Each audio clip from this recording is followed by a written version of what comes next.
అడగండి సార్, ప్రజాస్వామ్యంలో fourth estate అడిగితే కొంత ఉపయోగం ఉంటుందని ఆశపడుతున్నాం. కానీ రాంబాబు గారు ఇప్పుడు ఏదైతే గతంలో చంద్రబాబు నాయుడు గారిని, లోకేష్ గారిని, పవన్ కళ్యాణ్ గారిని ఇష్టానుసారంగా బూతులు మాట్లాడిన కొంతమంది వ్యక్తుల్ని ఆధారాలతో సహా పోలీసులు వారిని అరెస్ట్ చేయటాన్ని ఏదైతే ఉందో దాన్ని రాంబాబు గారు మాజీ మంత్రివర్యులు సపోర్ట్ చేస్తున్నారా లేకపోతే వ్యతిరేకిస్తున్నారా? ఫస్ట్ థింగ్ నేను ఒక మాట చెప్తున్నాను సార్, ఎవరినైతే అరెస్ట్ చేస్తున్నారో మా క్యాండిడేట్లని వాళ్ళని మేము సపోర్ట్ చేస్తున్నామా లేదా, బెయిల్స్ వస్తాయా లేదా అనేది that is the second part.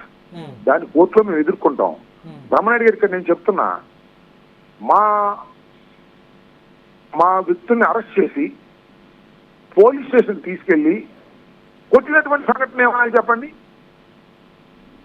ఇప్పుడు చిలకలూరుపేటలో ఉన్నటువంటి ఆ మహిళ, ఆ పేరేంటి, సుధారాణి అనే ఆమెను తీసుకెళ్లి 4 రోజులు అబ్స్కాండ్ చేసి చివరికి మహిళను కొట్టారండి అరిచేతుల్లో. సరే, ఆమె తప్పు చేసిందా, రైట్ చేసిందా? నేను రైట్ చేసిందని అనొచ్చు, వాళ్ళు తప్పు చేసింది అనొచ్చు. ఫైనల్ గా court will take decision. Police ఎవరండి కొట్టడానికి? నాకు అర్థం కాలేదు ఈ దేశంలో, ఈ రాష్ట్రంలో. రాంబాబు గారు ఒక మాట మిమ్మల్ని అడగొచ్చా? అడగండి. మీరు అడగమంటే అడుగుతా నేను. అడగండి, ఏంటో అడగండి, చెప్పండి. రఘురామకృష్ణరాజు గారిని అప్పుడు ఎంపీగా ఉన్నటువంటి ఒక పార్లమెంట్ సభ్యుడిని కొట్టినటువంటి మాట, ఆయన నోటితో ఆయన చెప్పినటువంటి మాట, అది తప్పు కాదంటారా? కొడితే 100% తప్పే. రఘురామకృష్ణరాజును కొట్టినా తప్పే, సుధారాణిని కొట్టినా తప్పే, నిన్ను కొట్టినా తప్పే, నన్ను కొట్టినా తప్పే. అది కొట్టారు అనే దాని మీద ఇక్కడ మిలిటరీ కోర్టుకి వెళ్ళి, అది ఇంకో విషయం చెప్తాను బ్రహ్మనాయుడు గారు, కొట్టారు అనేది సుప్రీంకోర్టుకి వెళ్ళింది. నేను నమ్మని పక్కన పెట్టాను సుప్రీంకోర్టు. ఏం చేయను నేను నువ్వు చెప్తావని చెప్పు. సుప్రీంకోర్టు నేను నమ్మనంది, యాక్షన్ తీసుకోనంది. ఇప్పుడు కేసు పెట్టాడు. చెప్పండి, నాకు అర్థం కాదు. నువ్వు నిజంగా కృష్ణరాజు గారిని కొట్టి ఉంటే తప్పు. ఆయన పొలిటికల్ గా ఆరోపణ చేసి జగన్మోహన్ రెడ్డి గారే ముసుకేసి పెట్టాడు అన్నాడు. ఏం చెప్పాలి? జగన్మోహన్ రెడ్డి గారే ముసుకేసి వచ్చాడని ఒకసారి చెప్పాడు. అసలు వీడియో కాల్లో జగన్మోహన్ రెడ్డి గారు నన్ను కొడుతుంటే చూడాలనుకో. ఏందండి ఈ విచిత్రమైనటువంటి మాటలు, విచిత్రమైన కథనాలు? నిజమా అబద్ధమా? That will be decided by the court. అంటే మీరు నమ్మట్లేదా అయితే ఆయన చెప్పిన ఆ రోజు? ఏంటి మీరు నమ్మలేదా ఆయన చెప్పిన ఏదైతే ఉన్నాయో మాటలు? నేను నమ్మే సంగతి దేవుడు, సుప్రీంకోర్టు నమ్మలేదు స్వామి. సుప్రీంకోర్టు నమ్మలేదు. ఓకే, ఆన్ రికార్డ్ చెప్తున్నా నేను. అసెంబ్లీలో కోతలు కోసుకోవచ్చు. అదే అసెంబ్లీ ఎన్ని కోతలు కోసుకున్నా ఎవరేమో అనరు. మొన్న కోసారు కదా కోతలు. చంద్రబాబు నాయుడు గారు ఆయన పొగట్టం, ఆయన ఈయన పొగట్టం. రాజు గారిని చంపేసి వాళ్ళు ఆ రోజు నుంచి చాలా అన్యాయం ఉండి అక్రమం అంటున్నారు. మరి సుధారాణి కొడితేనేమో తప్పు కాదు ఏమండి ఇది. అలాగే కడపలో రవీంద్రారెడ్డిని తీసుకెళ్లి కొట్టారు. అతను పెద్ద క్రిమినల్ అయితే కొట్టావా? These are the questions before the democracy. You are a fourth estate, you are a media person, you ask like. ఇప్పుడు నన్ను అడిగావు కదా, తప్పనిసరిగా రఘురామరాజు గారిని కొట్టారు తప్పు కదా అని. కొట్టుంటే 100% తప్పు, కొట్టకపోతే తప్పు కాదు. సుప్రీంకోర్టు నమ్మలేదు. ఇవాళ అయ్యా చంద్రబాబు నాయుడు గారు మీ మీద ఈ రకమైన ఆరోపణలు వస్తుంది, మీరు ఎందుకు కొడుతున్నారు, నిజమా కాదా చెప్పండి అడగండి మీరు ప్లీజ్. Request you. ఇంకో విషయం రాంబాబు గారు, ఇప్పుడు మిమ్మల్ని ఫోన్లు చేసి మిమ్మల్ని తిడుతూ చంపేస్తామని బెదిరిస్తున్నటువంటి వ్యక్తులు ఎవరైతే ఉన్నారో ఆ నెంబర్లు కూడా మరి పోలీస్ స్టేషన్లో కంప్లైంట్ పెట్టారు. ఎందుకంటే మీరు ఒక మాజీ మంత్రి కాబట్టి ఖచ్చితంగా మీకు ఈ ప్రభుత్వం ప్రొటెక్షన్ ఇవ్వాల్సిన అవసరం ఉంది. మీరు ప్రభుత్వం దగ్గర ప్రొటెక్షన్ తీసుకోవాలి. మీరు ముఖ్యమంత్రి గారికి కానీ ఉప ముఖ్యమంత్రి గారికి కానీ ఈ వేదిక సందర్భంగా ఏమైనా విన్నవించుకుంటున్నారా మీకున్న మీ భద్రత గురించి? నేను ముఖ్యమంత్రి గారిని లేదా ఉప ముఖ్యమంత్రి గారిని లేదా రాష్ట్ర ప్రభుత్వాన్ని, ప్రతి పౌరుణ్ణి నేను రిక్వెస్ట్ చేసుకుంటున్నాను. అసభ్యకరమైన పదజాలంతో నా మీద, నా ఫోన్ కి మెసేజ్లు పెడుతున్నారు. ఆ మెసేజ్లన్నీ కూడా ప్రింట్ తీసి ఇచ్చాను ఇందాక పోలీస్ స్టేషన్ లో. ప్రింట్ తీసి ఇచ్చాను ఆ నెంబర్ నుంచి.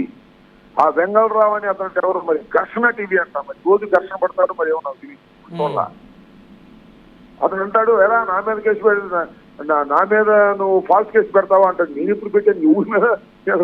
నేను 5 సంవత్సరాలు రాష్ట్రంలో మంత్రిగా ఉన్నా, గవర్నమెంట్ ఉన్నా, ఎవరి మీద నేను కంప్లైంట్ ఇవ్వాలని పోలీసులను ఉపయోగించాలా గుర్తుపెట్టుకున్నా. సత్యనపల్లిలో కూడా నేను మీరు ఎవరినైనా కనుక్కోండి, నేను ఎవరిని కూడా హెరాస్ చేసే స్వభావం కాదు నాది. కాకపోతే నేను గట్టిగా మాట్లాడుతుంటే ఇది అనుకుంటారు తప్ప నేను అలాంటి స్వభావం కాదు. అందరూ బ్రతకాలి, అందరూ స్వేచ్ఛగా ఉండాలని కోరుకునేటటువంటి వ్యక్తిని నేను. ఇది ఆ వెంగళరావు అంటే ఎవరో మరి ఘర్షణ టీవీ అతను పచ్చి బూతులు పెట్టాడు, అవన్నీ కూడా ఇచ్చాడు పోలీస్ స్టేషన్ లో. ఓకే.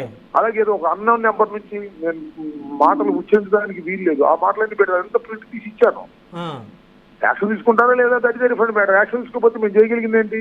Court the court.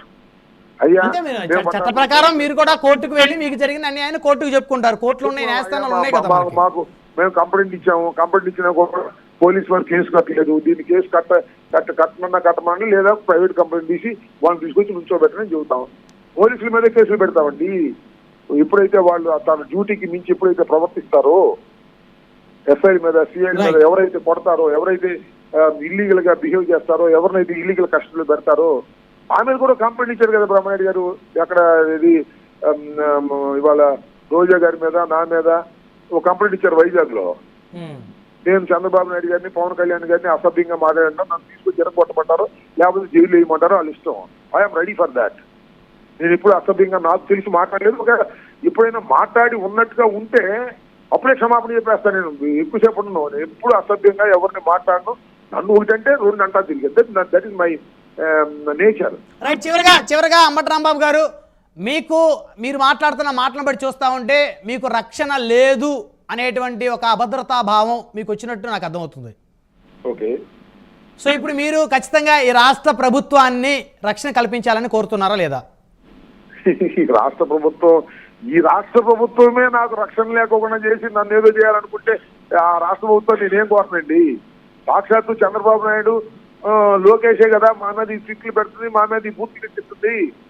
ఆ వెంకటరావు అని అతను ఏమన్నాడు తెలుసా? గౌరవనీయులైనటువంటి దర్శనం వెంకటరావు, మళ్ళా మా లోకేష్ బాబుని ఏమన్నా అన్నావా అని ఇంకేదో అన్నాడు. వదిలే, ఇంకా వాళ్ళే చేస్తుంటే వాళ్ళు నాకు రక్షణ కల్పిస్తారు. నా బతికేదో నేను బతకాలి అంతే. రైట్. ధన్యవాదాలు అంబటి రాంబాబు గారు ఫోన్ లైన్ అందుబాటులోకి వచ్చినందుకు. రైట్, ఇంక డిబేట్లోకి వెళ్దాం. మనతోటి